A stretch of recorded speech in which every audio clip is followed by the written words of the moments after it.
à la colère à venir, qui est déjà déclarée et proclamée sur tous les habitants de la terre qui n'obéiront pas à l'évangile.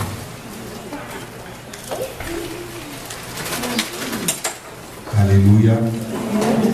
Je sais que ce n'est pas un message qui fait danser, ou qui fait sauter, ou qui fait crier. Mais c'est ce que Dieu m'a mis à cœur.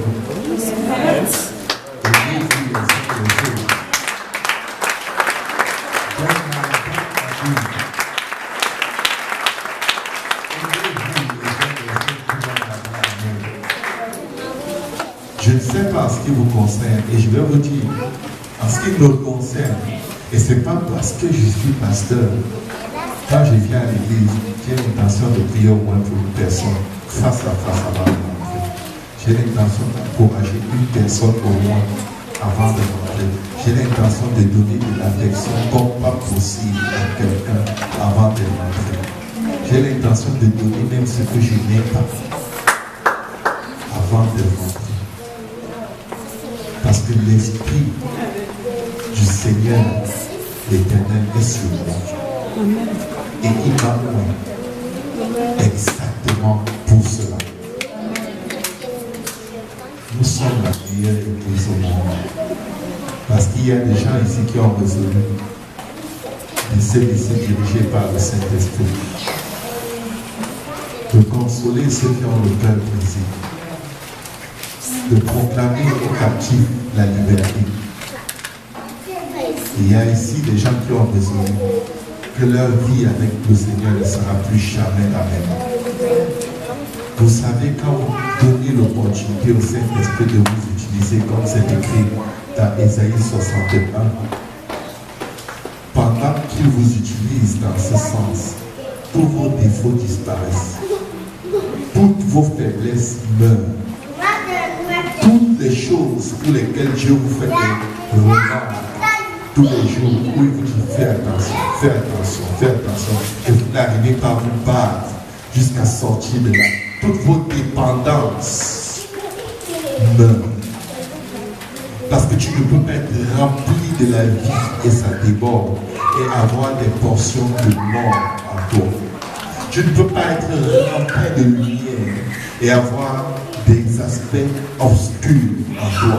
Tu ne peux pas être rempli d'eau douce et avoir de l'eau amère en même temps en toi. Tu ne peux pas bénir Dieu que tu ne vois pas et maudire l'homme qui a été créé à l'image de Dieu. Quand tu marches à la lumière, comme lui-même il est dans la lumière, le sang de son Fils, Jésus-Christ, nous lave de tout péché.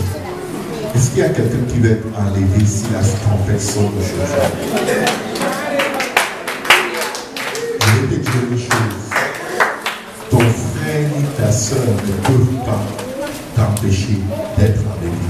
Mais toi-même, tu peux tellement te concentrer sur le défaut de ton frère et de ta soeur qui est dans l'âge juste comme toi pour le même but, être sauvé, pour que Dieu le change.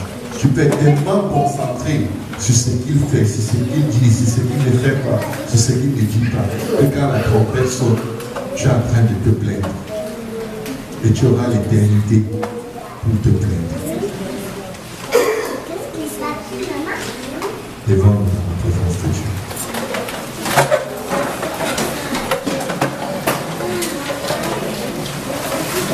Alléluia. Est-ce qu'il y a quelqu'un qui veut aimer plus ici? Le Seigneur dit, je vous donne un commandement nouveau, je vous laisse un commandement nouveau. Aimez-vous les uns les autres. L'amour est réel quand la personne n'est pas comme tu veux. Quand la personne ne parle pas comme tu aimes. Quand la personne n'agit pas comme tu aimes. Quand la personne est juste comme tu aimes. Ton amour est comme l'amour du monde. Mais quand la personne va te chercher là où tu as envie qu'on te laisse tranquille, là tu as l'amour de Dieu si tu l'aimes quand même. Dieu peut nous utiliser. Moi je vais être utilisé. utilisé par Dieu. Je ne sais pas ce qui te concerne, mais je veux tellement être utilisé par Dieu. Et c'est tellement simple. Laisse-toi guider par l'Esprit de Dieu. Ne perds à rien dans aucune capacité, aucun don que Dieu t'a accordé en négligeant l'amour. Le jour où tu négliges l'amour, la Bible dit que tu ne sers à rien. Parce qu'il n'est pas venu détruire, mais il est venu chercher et sauver ceux qui sont perdus. Quand ton frère est perdu, lié dans le péché, la pornographie, la fornication, le mensonge, la calomnie, Dieu cherche un intercesseur.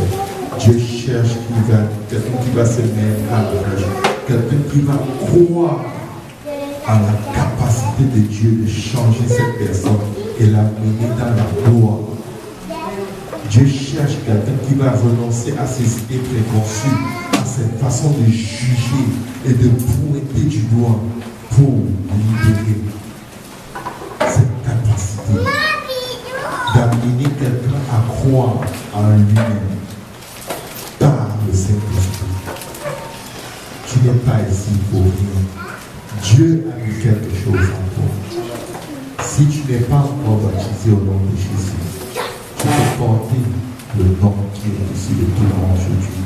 Tu peux te repentir de tes péchés et être baptisé au nom de Jésus-Christ, afin que la circoncision que Dieu promet de faire dans ton cœur, pour que tu sois un instrument de justice puissamment utilisé par Dieu, commence ta vie.